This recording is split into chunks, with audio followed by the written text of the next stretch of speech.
আবারও দলের একাংশের বিরুদ্ধে বিস্ফোরক হুমায়ুন কবির। 15ই আগস্ট অব্দি সংযত থাকবো, 15-র পরে জোড়া ফুল প্রতীক নিয়েই অল আউট লড়াইয়ে যাব। যদি জেলা সভাপতি কান্দি থেকে ভরতপুরের নেতাদের অক্সিজেন দেয়, গোটা জেলায় এই সংগঠনের বিরুদ্ধে অক্সিজেন যোগাবো। হুঁশিয়ারি হুমায়ুনের। কাদের নিয়ে অক্সিজেন যোগাবো, তার পরিণতি কি হবে, তার জন্য তৈরি থেকো বন্ধু। সালারে 21শে জুলাইয়ের প্রস্তুতি সভায় তোপ তৃণমূল বিধায়কের।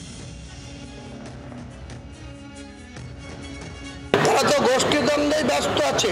তারা নিজের পদকে কি করে আটকিয়ে রাখবো, পদ যাতে না যায়, যেন কোনো প্রকারের মানুষের কি হলো তা নিয়ে তো তাদের কোনো মাথা ব্যথা নাই।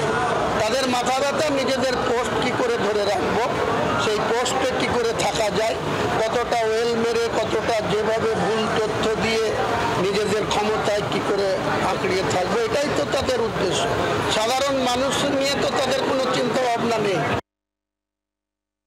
ইঙ্গিতপূর্ণভাবে যাদের উদ্দেশ্যে বলছেন, 2021 সালের বিধানসভায় জয়যুক্ত করানোর জন্য তারাই কিন্তু কারিগর ছিল।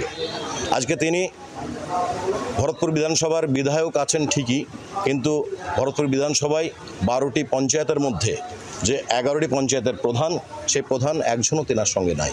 তথাপিও তিনি এই ধরনের যে কথাটা বলেছেন, এটা সত্যিই নিতান্তই আমাদের কাছে খুব আশঙ্কার।